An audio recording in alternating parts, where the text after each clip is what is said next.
I'm Amber York, and you're listening to Why Baseball. Whenever it's warm outside, whenever the seasons start to change to get warm, it's about that time for baseball season. I started playing like as soon as I was born. Like I have a picture of me in a little baseball uniform and like a what is it that babies are in? Like a baseball onesie like jersey and then a baseball sitting beside me and a hat on. But I started playing when I was like 3 years old. Actually like playing. I was on like a team and then it just kept on going from there. And I remember my dad would tell me that when I was little I would sit in his lap every night and watch the Braves games with him. So it was kind of like as soon as I was born I just had a thing for baseball. I had a thing for all the sports, but there was one true sport that was in my heart and that was baseball. What has gotten you to the position you are in, or what all positions have you played?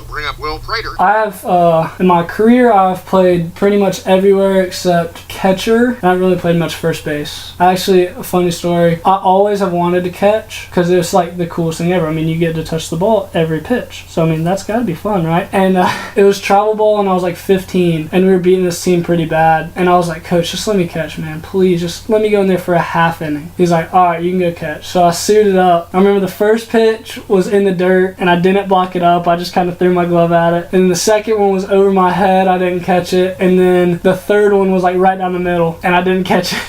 And he pulled me out of the game. I was so upset because I couldn't do it. And I was like, how do people catch? Leadoff man, Bryson Parks. What happened was I started at shortstop in the infield. And then I played on a team where the dad was a coach and he put his son at shortstop. And he moved me to the outfield because I was fast. But I was like, I wanted to play shortstop. But luckily for me, it was probably a smart move because I played outfield for like the rest of my life. This will bring up Justice Bigby. I was excited. I mean, I knew I was coming here, so like, I mean, I guess when I committed, I guess I was most excited because it was like you're actually like going to college to play baseball, and it was kind of like a big moment, like realizing what's actually going on, because you don't really think about it until it's over. I mean, you think about it, but you don't. I mean, once it happens, you're like, wow, you're actually going to play college baseball, so it's kind of exciting. Leadoff man, Bryson Parks. Oh, the most memorable? Man, I would have to say it would be between two things. In the playoffs when I hit a walk-off home run in high school, or when I got to college and coach put me on the spot and started me in center field and batted me leadoff my first game, and I hit a triple for my first college hit.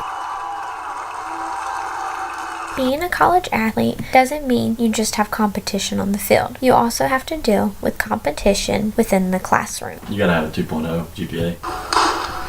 Definitely don't think it's anything like high school, because it's nothing like high school. You gotta have a strong mind. You gotta be ready to compete, ready to be like on top of things, be organized in college. It's not like high school where you go to school every day and you might have homework, you might not, and then you just show up the next day. I mean, you have classes, but you have different classes each day. So like Monday, Wednesday, Friday, you might have classes, and then Tuesday, Thursday, I know I have classes. So you just gotta be ready. You gotta have good time management. That's probably the biggest thing. My problem is time management. But you just got to be ready and stay focused, do all your work, compete, have fun. Definitely just try to have as much fun as you can, because when you're thinking about it, all the practices and everything, when you're not playing games, you're like, God, this really isn't that fun. Like, but you just got to toughen through that and then get to the season, and it's a blast. Do you have any goals or aspirations for your future? My ultimate goal, of course, is to play professional baseball. If I got the opportunity to play professional baseball, any team, it wouldn't matter to me, because it's such a big deal. It's such an honor and an accomplishment. So if I ever got the chance or the opportunity to get drafted by an MLB team, I would definitely take advantage of that, and that's definitely the goal. But yeah, I'm a communications major, so I'm doing sports broadcasting. So I plan on signing in a contract to play professional baseball, because that's my main goal right now. But definitely, if that doesn't pan out, I want to do something in the sports field, because that's just something I'm passionate about and always have been passionate about. So maybe sports marketing, that's my minor, or definitely sports broadcasting. Anything related to sports would be cool for me though. Is there any advice that you would like to give incoming college athletes? If you don't enjoy playing baseball, it's not going to be for you, because you have to really love the sport to play. Having workouts, class, then you have practice for 4 hours. You have to really, really love the sport to play this far. And if you don't enjoy it in high school, you're not going to enjoy it here. So, that would be, make fun of it. Enjoy what you do. If that's what you want to do, that's the best I could give.